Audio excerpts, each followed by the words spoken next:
here in the perimeter, there are no stars. Out here, we is stoned, immaculate. Hello and welcome. This is the C86 show. I'm David Eastaugh.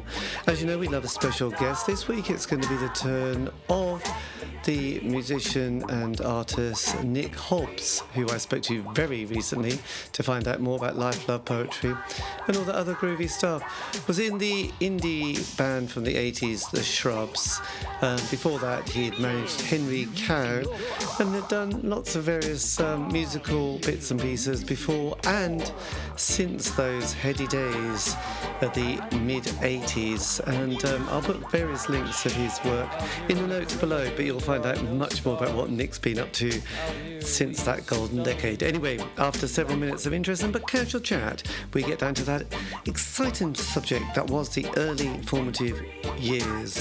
Nick, it's over to you. My musical journey had had several stages, but the two primary stages there was my pre-16 years when I listened to music kind of like most people listen to music. Yes. I listened to music and quite avidly, and my father had a small record shop, which was useful. And he was also a musician, an amateur musician, which was also useful. So there was music around, although it didn't really, I had no particular relationship to it in the sense he didn't teach me how to play anything, and we didn't speak about music, but I listened to music, and I listened to what was on Top of the Pops, and there were things that I liked, like for example David Bowie and T-Rex, and the Beatles and the Stones, and quite a lot of stuff at that point. The charts were very Catholic, and they were just really mixed. There would be total rubbish next to something that was really cool, so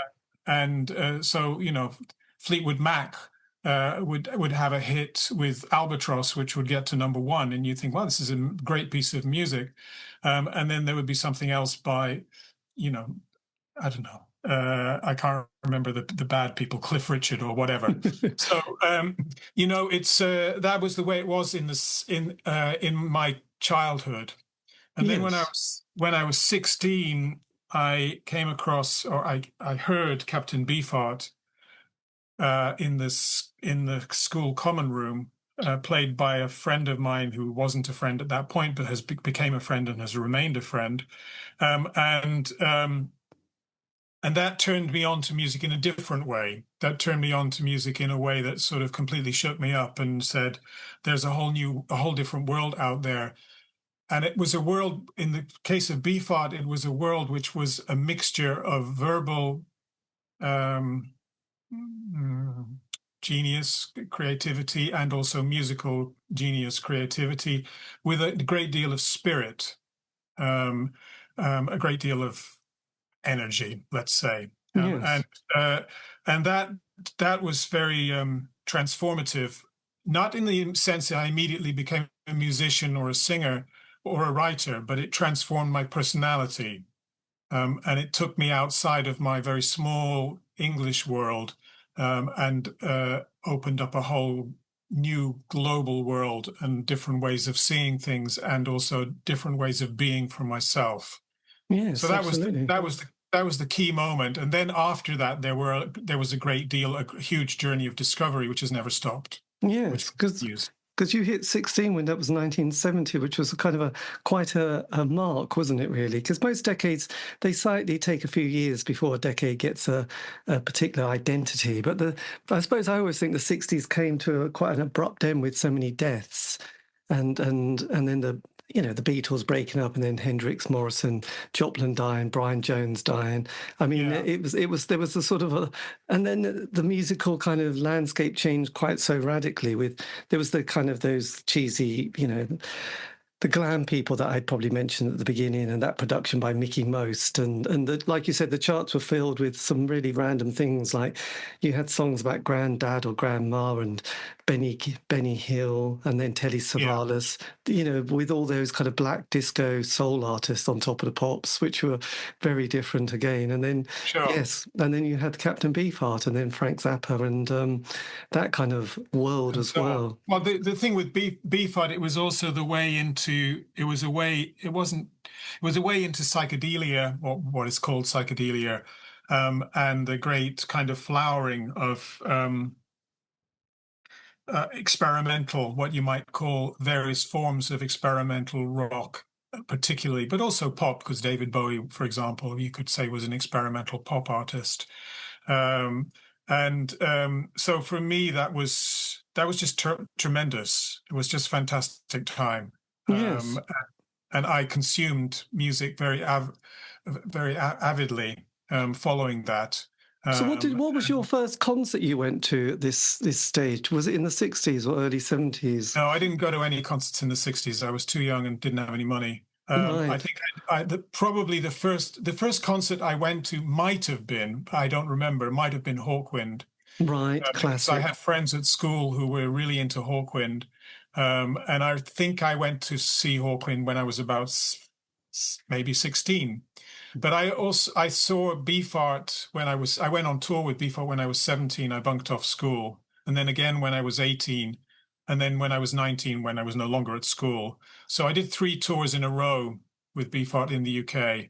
And also the Bickershaw Festival. So that was like an immersion, really. Yes, well, the Bickershaw Festival was as a weekend in.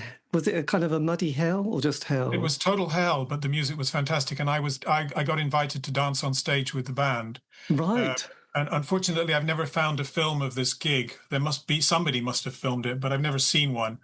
Because there's always this little glimmer of hope that you kind of can see yourself as a what, I don't know, 18 or 19-year-old Yes. going crazy, but I don't know.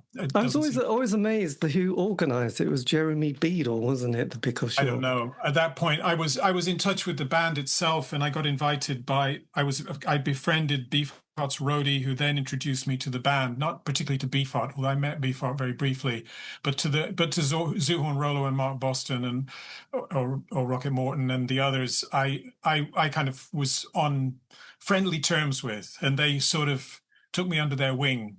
Yes, which was very nice. And was John Drumbo French? No, I missed him. He was Art Trip. The first tour I did, which was the Spotlight Kid tour, it was Art Trip was on drums, not John French. Right. I've met John French, and we're sort of in touch. Yes. And I organised a gig for him a while back in Belgrade with his version of the Magic Band. Yes. Well, they came to the Norwich Arts Centre a couple of times in the last 10 years, and I managed to both see them and interview him. So it was quite an interesting experience. He's quite a guy. He's quite and a brilliant frontman as well, and fantastic vocal, but heavily damaged by his experience with the great captain. I think that the tragedy of, John's tragedy, I mean, it's not, I don't know if you'd call it a tragedy, but they certainly didn't get anything like the recognition they deserved as musicians. And the post Beefheart Magic Band with John singing, I thought was really good. And it's such a shame that they just, people weren't very interested, not interested enough to sustain it.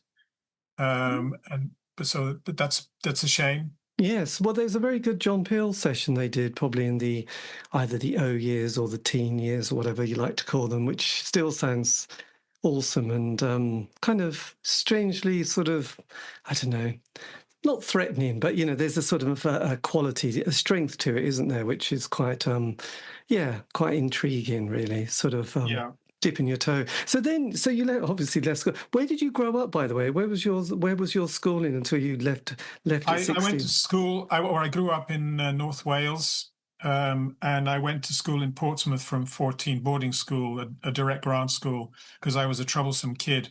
So my parents ganged up and sent me to a boarding school. Blimey. A Catholic school at that as well. That was, but it was I think it saved me, because Colwyn Bay obviously has, at that time and probably still to this day, had zero culture. And Portsmouth didn't have a lot, but it certainly had something. Yes. And I met people who introduced me to stuff, like my friend who introduced me to Beefheart. So I think that saved me. Yes, but obviously you didn't stay on for A-levels in university, did you? I did my A-levels, but I didn't go to university. I didn't want to. No. So then how do you navigate the mid-70s period at this? Had you started becoming a singer, a songwriter, a poet? No, I didn't become a singer until no, that was later. There was a mixed journey, which would be very autobiographical, which I can tell you. I don't care. But anyway, I ended up in Italy when I was about 21-ish, and there I organized a tour for a band called Henry Cow Oh, that I'd yes. met on the last BFOT tour, which was the Unconditionally Guaranteed tour, which was the tragic band. Yes. But Henry Cow were a group on Virgin Records as well as BFOT, and they were supporting on that tour. And I became friends of Henry Cow. And then I organized a tour for them when I moved to Italy, which was a success. And they asked me to be their manager. And I moved back to London straight away with them. And then they split up a year later, but that's another story. Blimey. So then after that, I decided to become a singer. And that was a process. And I joined a band in Sweden. I left London for a band in Sweden in about 83, maybe. Yes. Amazing. And called Kraldius and Stalton. And they split up just the day before, literally the day before we were going to go into the studio to record an album, the first album of this new band. And that was tragic for me. And they split up not because of me, but because of a conflict within the other three members of the band. And so I went back to London, started working at Rough Trade, and then joined an early version of Stump. And that didn't work out. And then we formed the Shrubs. Yes. 85, I guess. My God. And so you were floating around Europe here from Italy to Sweden. How did you find the Swedish pop scene? And how did you find yourself in Sweden, by the way? That was quite... well, I knew that, but through Henry Cow were in touch with hot musicians from all over Europe, all over the world even.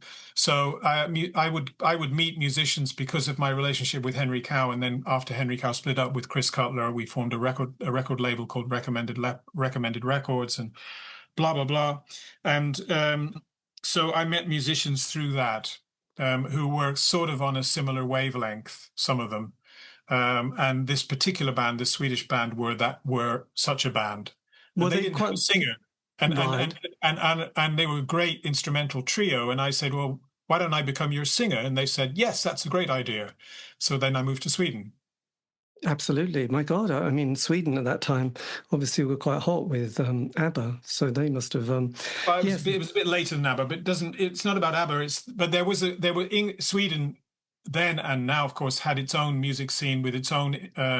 was already kind of the slightly post-punk new wave scene, and they had their own version of it, and there were some very good Swedish bands, but we were the extreme far out avant-garde band, the most, I think, avant-garde band in Sweden as a rock band. Yes. And what became of the other three members and the music that you'd obviously were about to record? Did that all just get shelved, by the way? Did you ever have any demos? Did you have any demos of this work? There's one cassette tape. That's it. And I still have that cassette tape somewhere. Yes. That was it. One cassette tape recorded in a rehearsal. No, well, that's amazing. It's interesting because you were very young, and I remember interviewing Miles Copeland, who, again, he was incredibly young when he started to... I don't know, manage. He was abroad and he started managing Wishbone Ash. But then that finished, and then he tried to put on some concerts and they went really badly, which were quite, sounded quite funny when he had a phone call with Lou Reed, and he phoned him. I don't know what country Lou was in, but the bloke said, oh, he's on the toilet or in the toilet. And he said, oh, hang on. And he said, oh, he's been there for about 3 days. I'm not sure if you'll ever get to speak to him. And then his career finished. But then he got into the punk world and thought, well, I'll give this a bit of a go. And then obviously his brother. So there was something about it's incredibly young to be managing bands and whizzing around Europe at 21. I mean, when you meet a 21-year-old now, you think, I can't imagine them doing what you had been doing at that stage. I was me. I think I had a tough childhood, and I think it taught me to be independent. That was the only thing I learned. Right. Be independent, and not having had any money whatsoever, almost no money whatsoever from my family, meant that I started work when I was 11, and I just had the mentality at that point that I could do whatever I wanted. So I didn't have a mentality that anything was limited. Yes. Just the only thing was I didn't have the fantasy to imagine what I could actually do. So that was a kind of weird, But anyway, when I had the idea I could be a singer, I just started to be a singer. I think that's quite common Yes. with rock musicians. It is. And you kind of you throw yourself at it, and maybe it works, maybe it doesn't work. Maybe it's serious, maybe it's not serious. In my case, it was serious. Well, yes. Did you say you worked at, was it Virgin or Rough Trade in the late 70s and 80s? Trade. Right. And did that kind of introduce you to the wonderful world that was, the Rough Trade warehouse? Yeah, of course it did. Yeah, no, I was part of the Rough Trade story at that point for a year or two. I introduced the Smiths to Jeff Travis. Although I don't think he remembers it like that, but in fact I did, because I knew the Smiths roadie when they were in Manchester and nobody had heard of them. Right. So, one has a little bit part in a few people's stories. I organized a tour for New Order in Germany. I spoke to Rob Gretton, who was, I think, the day that Ian Curtis killed himself. Right. And I was trying to book Joy Division, and the news hadn't got out. And Rob was like, "He's just killed himself," And you kind of oh, and so so there are kind of few things like that happened. My God, yes. So you were there. You were sort of that kind of, I don't know about sliding doors, but well, and I saw lots of bands. That was the main thing. That's more important. I saw the Fall, and I saw the Buzzcocks, and I saw Susie and the Banshees. I saw the Clash.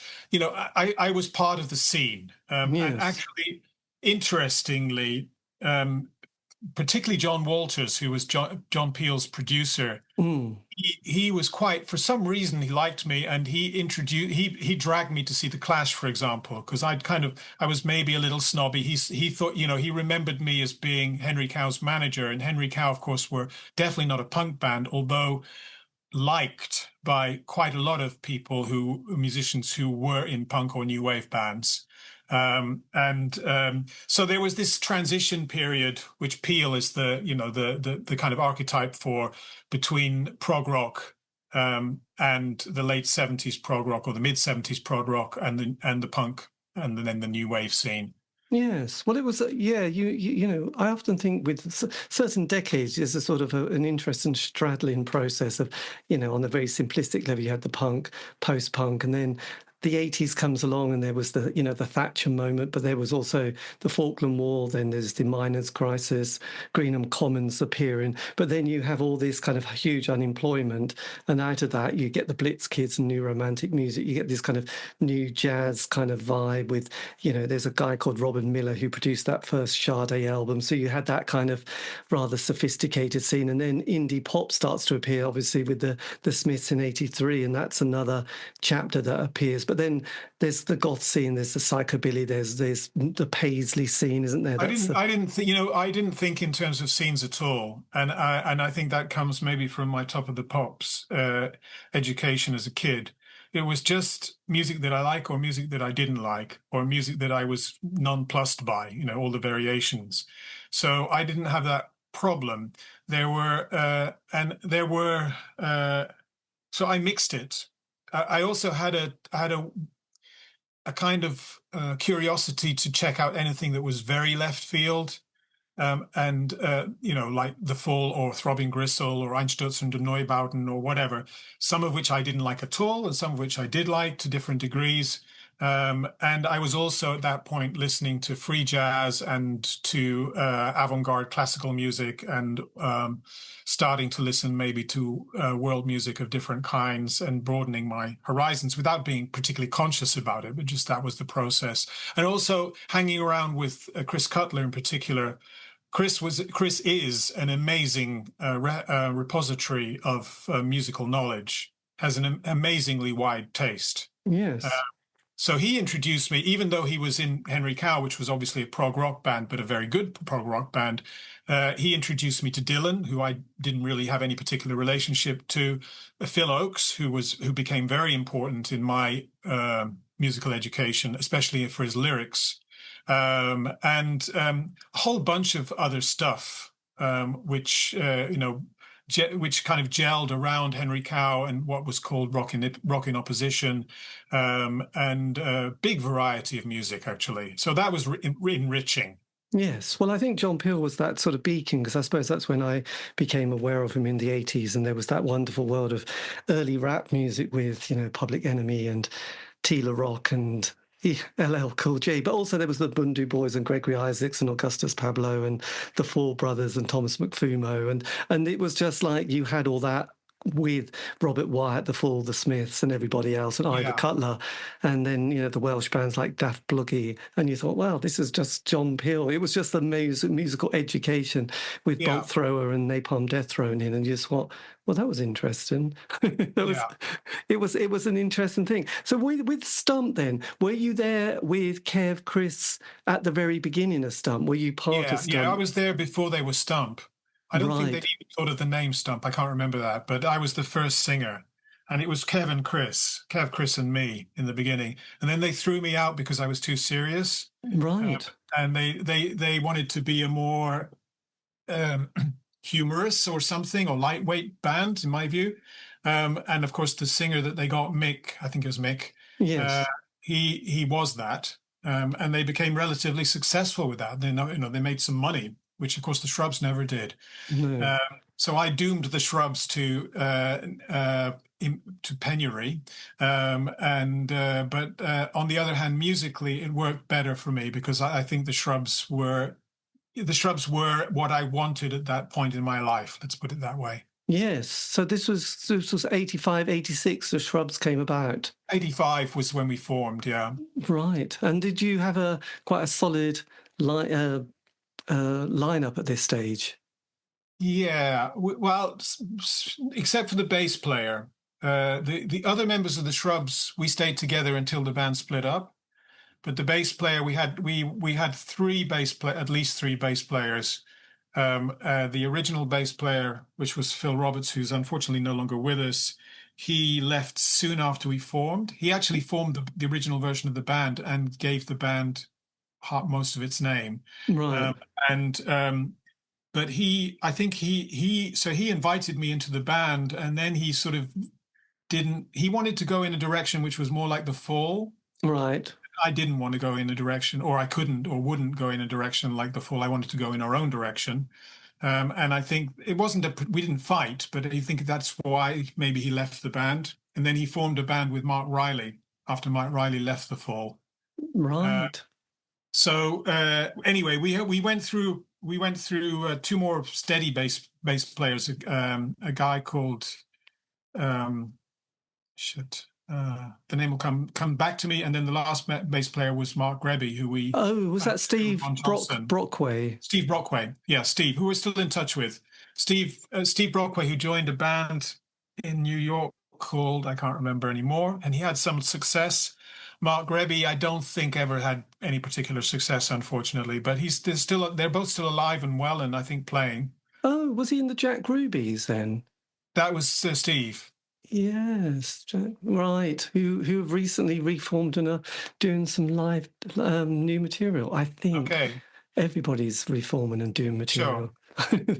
So then, did John Peel pick up on you quite quickly then? Did you do a Peel session? This was like 86. Yeah, we did a Peel session pretty early, I think a bit too early, and the same as C86 was a little bit early for us, but doesn't matter, that's the way these things work. We did two Peel sessions, and then he sort of turned off us for some reason. I have no idea why, but he just did. And so he stopped promoting us, which was a pity, but that's how it goes. Yes. And we were around C86, and for a few months after that, we had our 15 minutes of fame, when we had features in NME and Melody Maker and Sounds. And it felt good, but we didn't sell tickets, and our records didn't sell, and then it sort of died away. And then by the time we released the second album proper, which was Vessels of the Heart, which was not on Ron Johnson because Ron Johnson had folded, then nobody was interested anymore, which was really sad because I think it's a very good record, and I think we got better as a band, in fact. But again, these are things which at that age I didn't have a perspective where we just did what we did. We didn't have a sense of controlling what we were doing or knowing what we were doing or anything like that. I was the de facto manager because I also worked in the music business, but I wasn't a manager in the sense that I knew what to do with the band commercially. I just did it. Yes, it's quite a tricky one, isn't it? Well, that was Dave Parsons' label, wasn't it, Ron Johnson? Yeah. That had A Witness, Big Flame. I mean, it was as an indie kid at that point, they did feel like this kind of another little sub-scene of indie pop. You know, if you liked Big Flame, you definitely liked Stump, Bogshed. God, Bogshed, who forgot Bogshed? But Ron Johnson, I would say, the three bands that influenced most of the bands on Ron Johnson were Beefheart, The Fall, and Perubu. Right.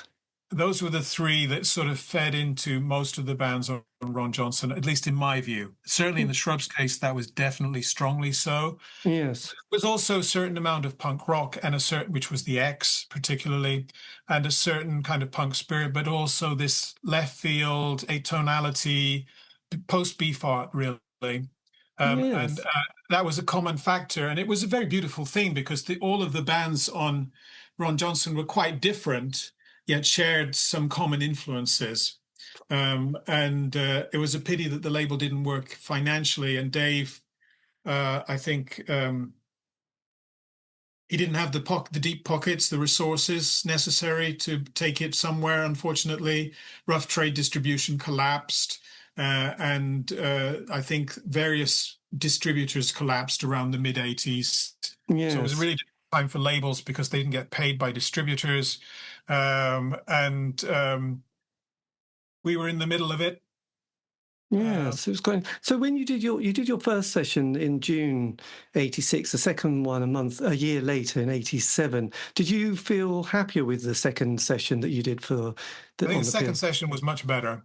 Yes. I don't think people liked it particularly but it was much better musically than the first session. I think it was produced better and we were wilder as a band. And we did 2 songs on that session, which I think are just amongst our best work. But I think the whole second session was really good. Yes, God, it's but then do you know with Rough Trade? I mean, I've spoke to a few people whose careers got hammered or just went to the wall at that point. Did you sort of know Rough Trade was always going to have a bit of a problem down the line with their? No, it was a surprise. I mean, because I worked for Rough Trade and we had the Smiths.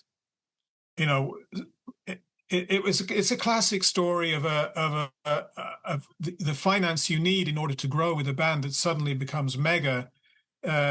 Can kill you if you don't, if you run out of cash. You've got assets which are worth a lot, but the money doesn't come in till much later. Yes. Also, of course, everybody at Rough Trade at the time, myself included, was learning on the job. There were no mentors. Nobody told us how to do this. Jeff Travis and his partner, Richard, I can't remember his second name, they had a vision. They started off with a record shop, which was a post-punk record shop, and they had a vision, and that was great. But they didn't know how to run a business, especially a business which grew very rapidly. Yes. Employing dozens and dozens of people and being a record label, a distributor, a shop. It was, that was the way it was. I'm not the person to write the history of Rough Trade, but it's sad, of course. It was sad. So when you came to the second album and you're on a different label, where did you record that and who was your producer at this stage? We recorded both albums with the same producer, which was Dolph, who we met through the X because he produced an album for the X called Blueprints for a Blackout, which I really liked. Right. So we met Dolph and the whole band liked Dolph. Dolph was like a sixth member of the band. Dolph and I are still in touch. He produced quite a lot of my post Shrubs work, not the most recent stuff, but several albums in between. He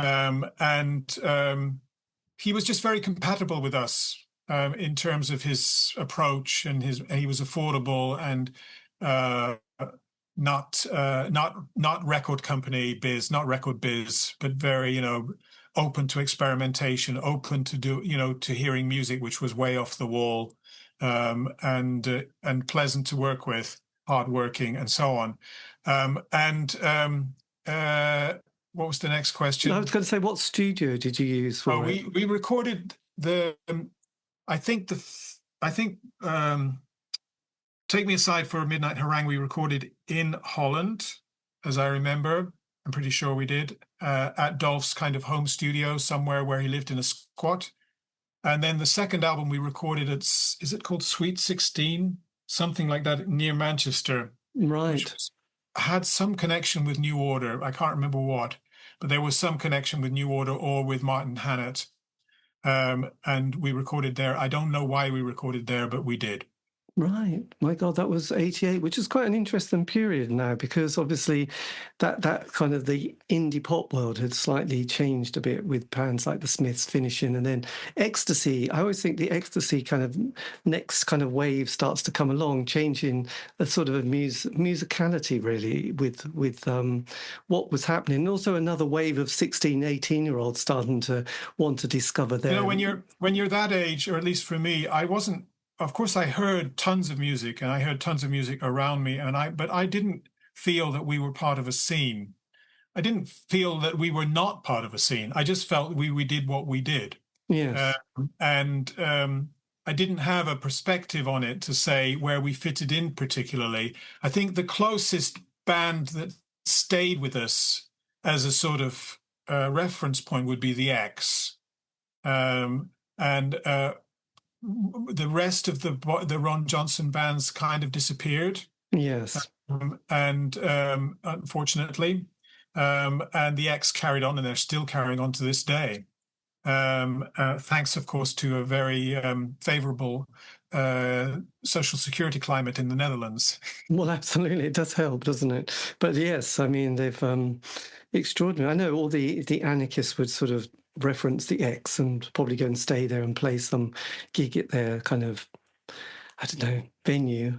I don't think they owned a venue, but you know what I mean. They had a scene, didn't they? A bit like Leeds had squats, and most cities had a squat. The X did their own thing without any particular compromise, I would say, and they were in the right place to be able to do that, and they got supported by Dutch cultural bodies, you know, clubs, and eventually even state funding, which was, you know, I don't think that would have been an option for a band like the Shrubs. However, we would have developed had we continued, had we not sort of, we didn't split up exactly. We just dissolved because two of the members of the band got babies.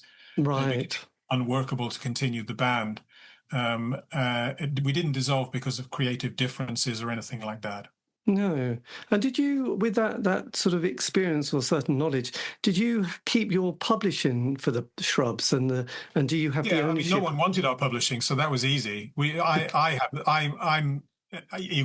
can't say I owned Shrubs Publishing, but I effectively managed the publishing for the Shrubs and all the bands I've ever been in since then as well, because there's never been any money in it, so there's nothing to manage really. There's nothing to own. No, I'm just one day, you know, one day something might fall. You know, somebody might decide. You know, if some American filmmaker decides they want a Shrubs song in their movie, then of course there'll be some bag of money. But it hasn't happened. No, but it's just interesting because a lot of, you know, Cherry Red Records, as an example, seem to be very good at archiving stuff, and I just wondered if you have sort of had any ideas or offers to archive. We had a conversation with Cherry Red because they put out the C86 albums and the C87 album, but they just said, you know, your records don't sell enough, we're not interested. They said it a little nicer than that, but that was the summary of it. My God, that's a bit harsh. I mean, they even put out the Glitter Band. I thought, who would want to buy the Glitter Band with that Gary? Right. But obviously they anyway, no, we were so far under the commercial radar that it's the only exception to this has been Corbett versus Dempsey, who contacted me they first contacted Dave Parsons actually, and then Dave Parsons put them on to me. And they contacted me 2 or 3 years ago saying they were interested in putting out a Shrubs compilation. And I was really cool with that. I cool with the idea of it coming out on a proper label rather than doing it myself. Yes. But then I proposed to them putting out my next record, which a record which I'd recorded actually during COVID with a Mexican musician composer, and they loved it. or apparently loved it, and they put it out. And it got a great review in The Wire, but it didn't get any other reviews, and it didn't sell anything. So unfortunately, thanks to that record, which didn't sell anything, I think the Shrubs project is off the boil. So now that falls back on me to re-release, which I kind of like. I like the control of doing it yourself, but obviously it's an incentive when you have a proper label that might actually reach more people than I can myself. And sort out the admin, really. And that's always so tricky. I don't care about the admin. It's the fact that you know, if you have a label which has a catalog and you have a status with critics, with the reviewers, you're going to get more reviews than you would if you don't. Yes. The bottom line is there. Oh, what a shame. Well, and did you know when you went to record the album, Vessels of the Heart, did you feel like it was going to be the last project with the band? No, we didn't know that. No, that came a bit later. Right. And then that was that. So then sort of we trundled into we recorded one track after Vessels of the Heart, which is called, I can't remember anymore, which was a track that somebody was putting out a compilation. Latin Mills is the name of the track. And that came out on a vinyl compilation, and that was the last thing we did. Right. Oh, blimey. That's not available on any album, but obviously if we get around to reissuing everything, then that'll be there. Yes. So then as we sort of wander into the John Major years of the 90s, what do you do next then after the Shrubs? I formed another band called Mecca. Yes. Which was I'm very happy with. We did 2 albums, which came out on CD. And are available in theory. I mean, I have boxes of them in my bedroom, they were both good albums, and we toured quite a lot. But we toured in weird places. We hardly did a gig, or maybe never did a gig in Britain. But we toured in Russia or in the former Soviet Union quite a lot, which was weird but wonderful because we were playing to thousands of people sometimes. Then the band split up because of babies. Not because of creative differences, and we're still in touch with each other. They're all still alive. Yes. And then I formed another band called Infidel with a musician, a MIDI guitar player called Keith Molyneux, and who went on to join Perubu, and an electronic drummer called Dids, Graham Dowdle, who unfortunately left us last year, who also went on and joined Perubu. Right. And we recorded about a double album's worth of stuff, which has never been released, it's kind of my next archive project is to release that album. Also because Dids is no longer with us, and I feel that's so tragic that the album never was released before in his lifetime. Yes, it would be a nice touch, really, to have that as a project. Really, it's the biggest tribute you can pay somebody is to make sure their work gets put out. Well, quite, yes. And were you still sort of at that stage as obsessed and as fascinated with music as you had been? Sort of. That's never stopped. Right. It continues to this day. Yes. And then, so how was your 90s then? Where do you stay in Britain at this stage, or do you go abroad? I left Britain in 2003 to move to Istanbul, where I am now. Right. So until 2003, I was in London. Right. And were you in bands during the 90s with Mecca and Infidels at that stage? Yeah. Infidel carried on until I left London, I think, or it sort of faded. It didn't stop. We just sort of faded.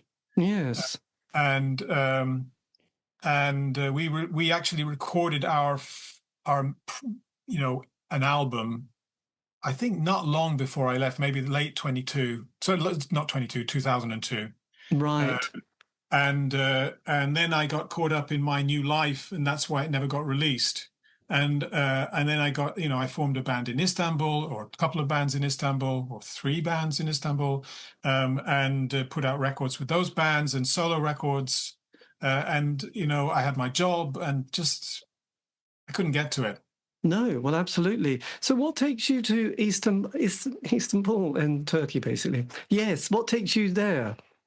I split up with my wife at sort of around the end of 2002, and I at the same time got effectively fired from managing Perubu, who I was managing, which was my main job at that point, or part of my main job.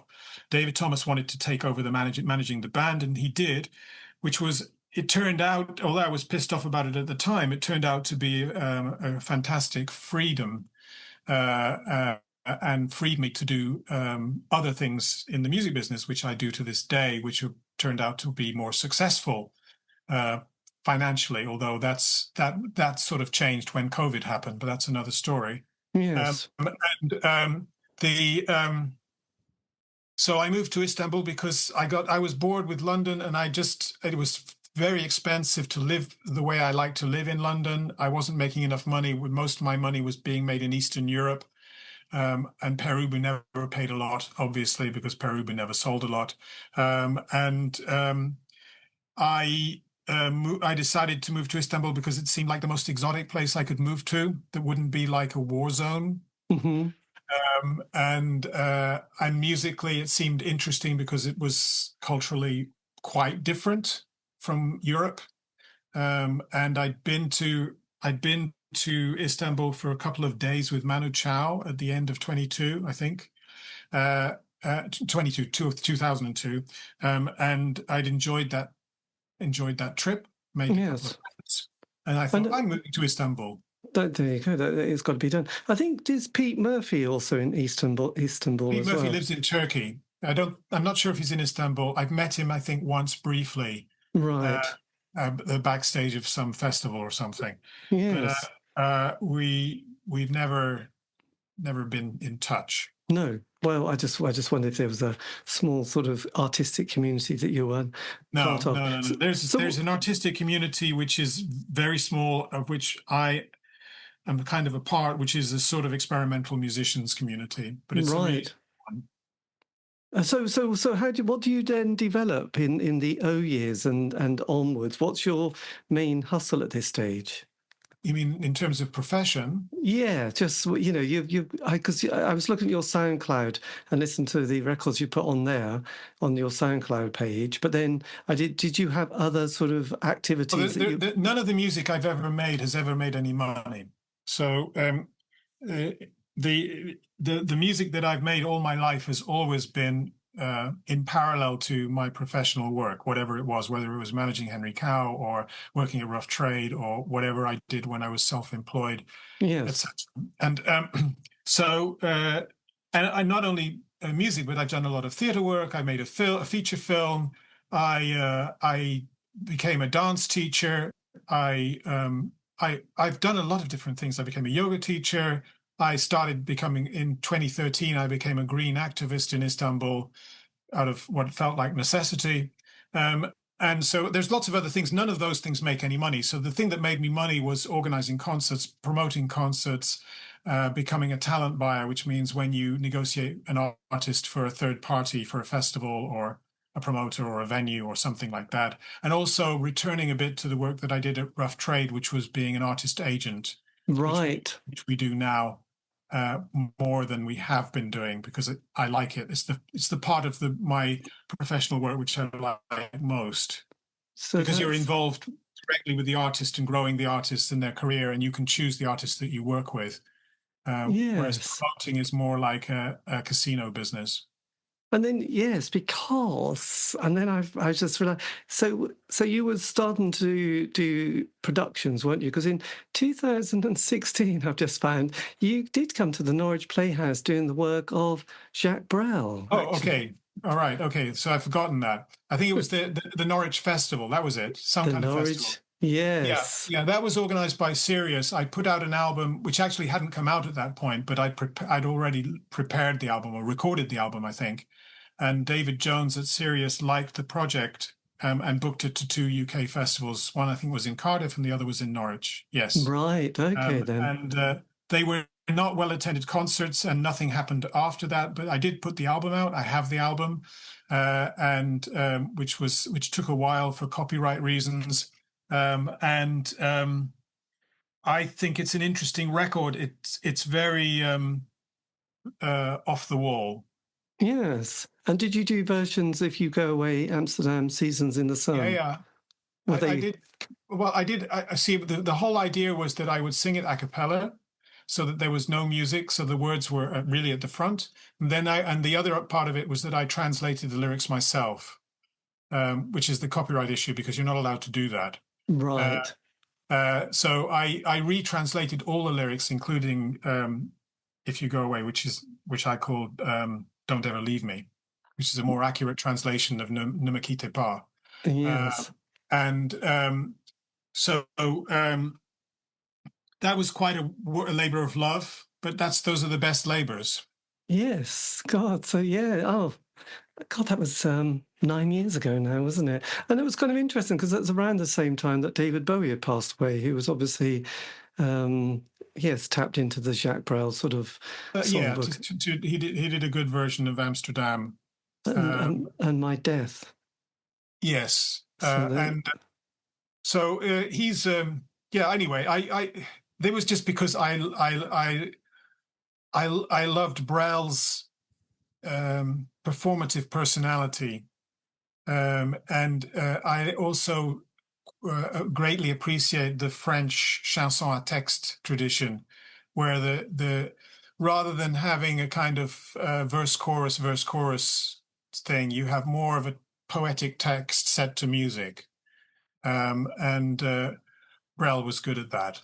Yes, it's interesting. It's always a few years ago I went to see, was it Barry Humphries doing the work of sort of, I don't know, Berlin in the 20s, the Wehrmacht, the Republic, I don't know, the Berlin music. Yes, that's the one, which was quite, with an artist called Meow Meow, which was quite an interesting evening of entertainment. So then everything's going well up to 2020, and then does your sort of whole life career just come to a bit of a... Well, the COVID, you know, we were in the concert business, and COVID destroyed the concert business for 2 years, and that was extremely difficult to survive. We did survive. It postponed my retirement because it completely screwed up my retirement plans of selling the company and all that kind of stuff. And then, you know, it's nothing, but almost as soon as COVID finished, Russia invaded Ukraine, and we did a lot of work in Russia, Ukraine, and Belarus, and all of that evaporated overnight. So we just sort of crawled out of COVID, surviving the business, being in debt, quite heavily in debt. And then suddenly we lost 25% of our business. So that was really difficult. And that was another blow that meant postponing my retirement. I'm still here at this moment in time. My retirement is set for the end of next year, but you know, hopefully. And will you stay in Turkey at this stage? I unless they kick me out, I'm staying, because I have a beautiful flat, or beautiful house almost, and I own another property, which is the company's office, so I can live. You know, whatever happens, when you own two properties, you're okay. Yes, it's all right. It's all good stuff. But you're not rich, but you can survive. So that's all right. That's not too bad. So the music that you're putting out on SoundCloud, the last one, Village Voice, and then you had Laments for Dids. Are these all quite recent pieces of work that you've done? Now, Village Voice is a compilation, so that goes back right to the Shrubs. I just decided, for some reason or other, I decided to put a whole compilation of everything that all the different phases of my work in one playlist. Right. And so that's a journey. I think it's as I remember, it's in chronological order. So that takes you from the beginning to almost up to date, although I haven't updated it with the latest projects. In fact, I probably should do that. Yes. Make a note. Update Village Voice. And of course, Village Voice is a bit tongue-in-cheek, but I like the idea because I feel myself to be a modern-day folk musician. An urban folk musician, of course, but although nobody would ever call the music that I make folk music, and I sent a couple of recent albums, or gave a couple of recent albums, to the former editor of Songlines and said, you should review these. They're, you know, he said, yeah, they're really interesting, they're really good, but they're nothing to do with folk music, so we can't review them.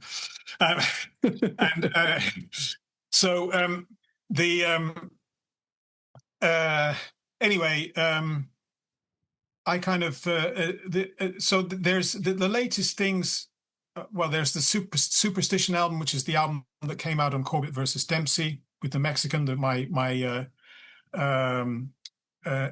pandemic album, my COVID album, because it was an online project, which was really interesting to do because, of course, everything I'd done up to that point had been in a studio. And suddenly we couldn't be in a studio because she's in Mexico City and I was in Istanbul, and we decided to make a record together by simply exchanging recordings digitally. Yes. And it worked, I feel. And then that taught me that actually I probably could record myself. I could, I'd made a couple of solo albums before, but they were always in a studio with a producer, Dolph, in fact. And this time I thought, well, I can do this myself now. So the next project, the next two projects, Lunar Rising, which is coming out soon, and you'll get a copy you'll get a copy, which is my album inspired by the invasion of Ukraine. I did solo. It's totally solo. Everything is solo. I produced it myself, recorded it myself. And the limitation for me is that I'm a singer. I'm not a musician. So if you're trying to make a music record and you're not a musician, that's a bit of a problem. Yes. I decided on this on Superstition, I don't sing. I recite. And on Lunar Rising, I also don't sing, I recite, and then I treat the recitations electronically. Right. And I like the results, and they seem to fit the theme. Then I've made another record, which is not finished yet, and I don't know yet, because it's too early to say what form it'll take in the end, but it's called Hell Canto, and that's about the destruction of Gaza.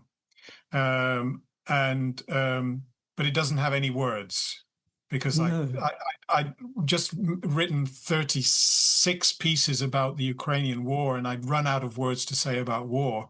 And then when the Gaza war started, I just thought, I have to respond to this, but I can't do it in words. I have to do it in voice only. Yes, my God. Yes, yes, for an artist, it's quite a lot, isn't it, really, to deal with that. And with all your work on SoundCloud, like these ones, like In Our Bedroom, which is 12 years ago, what's the story with this particular release? In Our Bedroom was the album I made with my ex before we split up. Right. And she's a musician, Russian musician, as it happens. We made an album about our relationship. It's not unheard of. Was it at that stage? Did you know the relationship was finishing? I think I knew the relationship was finishing the day after we got married. Oh, okay. It was downhill from then on. Right. But it took 4 years for that process to work itself out. Yes. It was one of those things where I didn't actually plan to get married. We got married because we were living together, and she was going to get kicked out of the country because she couldn't get a British visa. Getting married was the only way for her to stay in the country. So I thought, okay, we'll get married. But that wasn't a good reason to get married in the end. No, that's probably, yes. It's tricky though, isn't it? And then these other albums, like a Head Full of Birds, which Head Full of Birds is with my first, or actually second, Istanbul band, an improvising band, Hoxha Nasreddin, which still exists but in a different formation because the musicians have changed, except me. And we play from time to time in Istanbul. We did a concert a couple of weeks ago, and we've recorded at least one other album, which is not out because I haven't put it together, and done various projects. We also we just had a piece released on an album by an Estonian composer called Toivo Tulev, who wrote a piece for us as soloists and symphony orchestra, which we performed in Estonia 2 times, which was extremely challenging for me because, again, I'm not a proper musician. So being presented with a score, which is multiple times, which has got melodies which are like, really angular, and have to be really strictly in time because you're singing with an orchestra. Orchestras don't follow the singer. The singer has to be in time with the orchestra. That's why you have a conductor. All of that was really challenging. And I also wrote the text for that piece.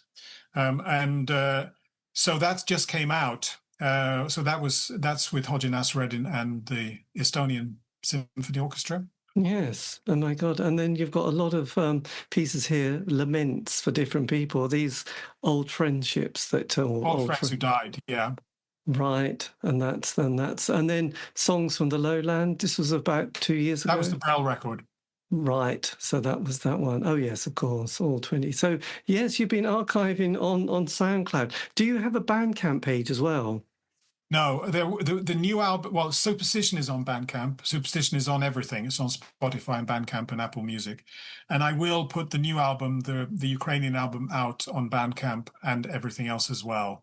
There's no particular reason. The thing with SoundCloud, which I like, is I don't feel obliged to put out stuff which is necessarily definitive. Yes. I can just put out stuff which I recorded this last night, and here it is. But it's not like selling an album and putting together an album which has to be a complete piece of work. Yeah. And I like that kind of, that you can put a work in progress. And the new album, the latest project, this Hell Canto, this Gaza project, is exactly that. At this moment in time, it's a work in progress. And that gives me the freedom to feel I can, when I get to the point where I go, okay, I'm drawing a line under this, I don't want to carry on doing any more of this, then I'll go to what I've done and decide what should I throw away, what should I remix, what should I do with this stuff that I've done? Yes. This small mountain of stuff. That I like that. Even the Ukrainian album, because obviously the war in Ukraine has not finished, so I continue every now and then writing a new text and making a new piece.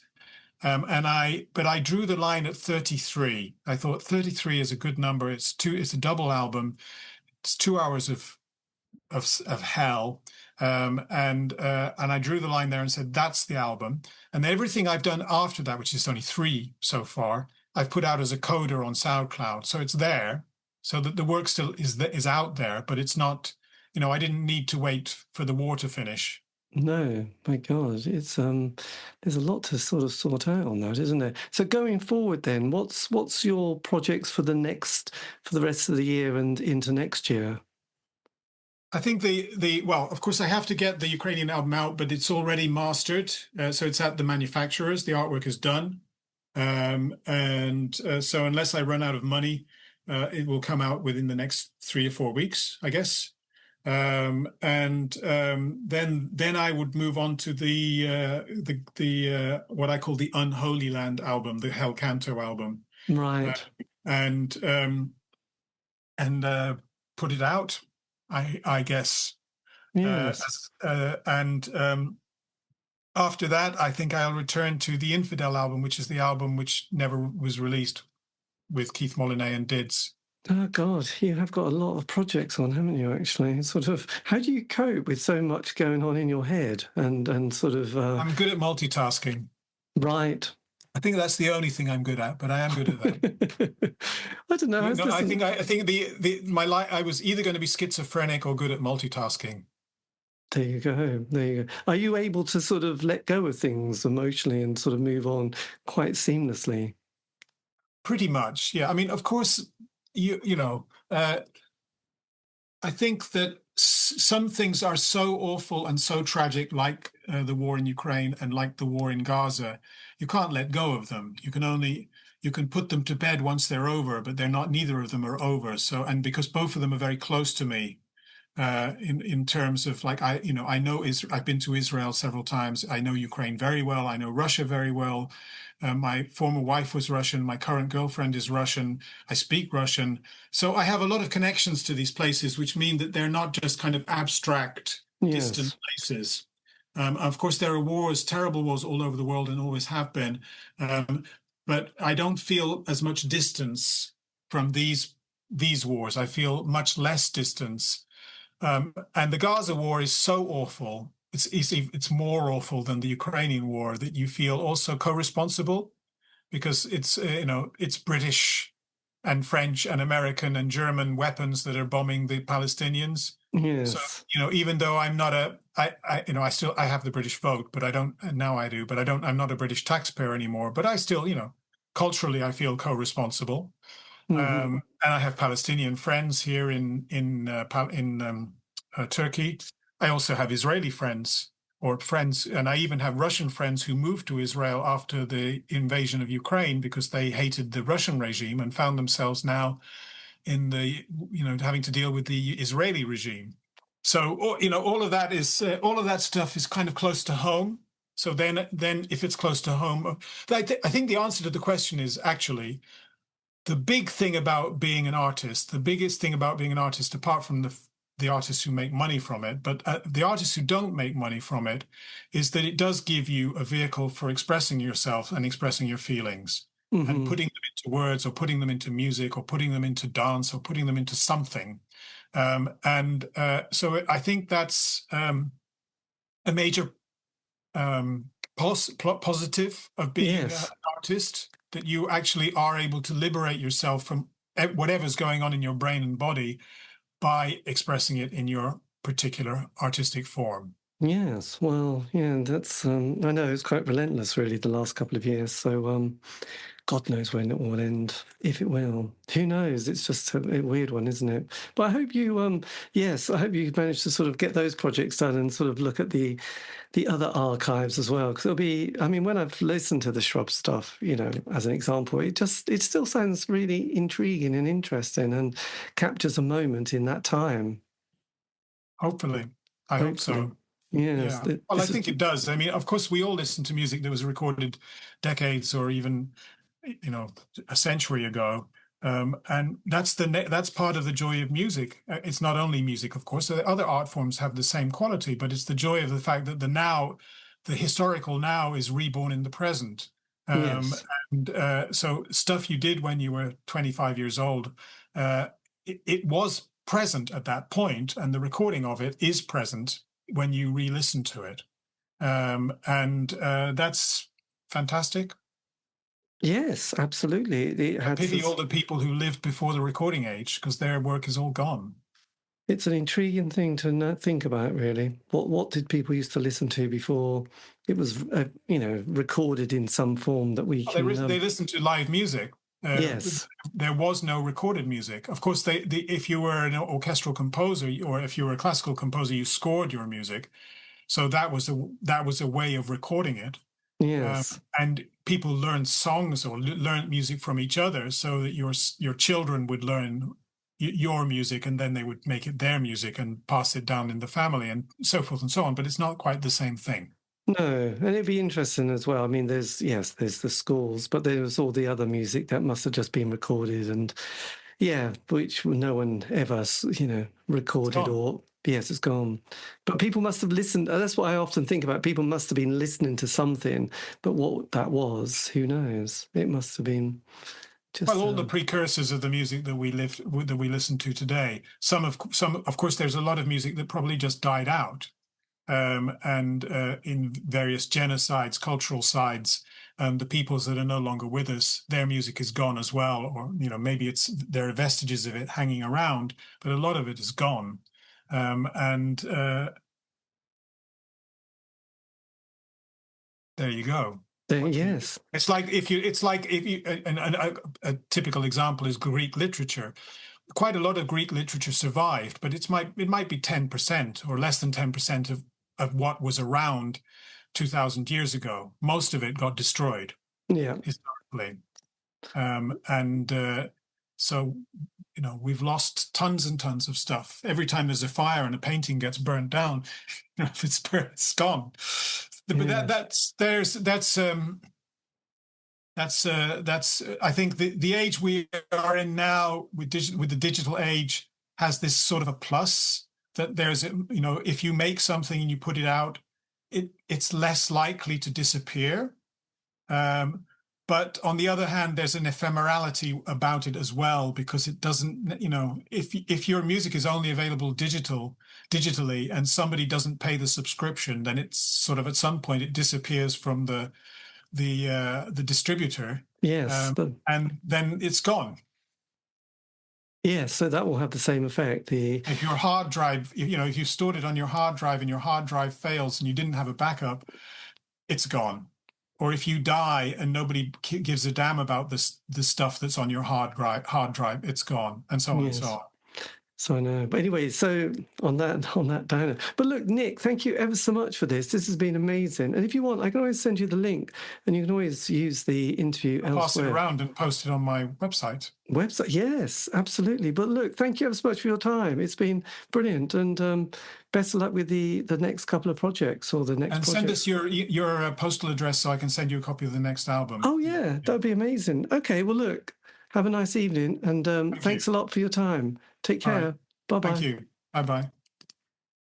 And that, dear listener, as you could imagine or gather, is the end of the interview. I do love leaving those last little bits in. It makes it so real. Anyway, that's been me in conversation with Nick Hobbs from the Shrubs and all the other bits and pieces. Yes, do check out all those links in the notes below. This has been the C86 show, David Eastaugh. So if you want to contact me, you can on all those social media platform sites. Just do C86 show. Also, all these interviews have been archived on Spotify, iTunes, Podbean. Do check them out. They are marvellous. Anyway, have a great week. Stay safe.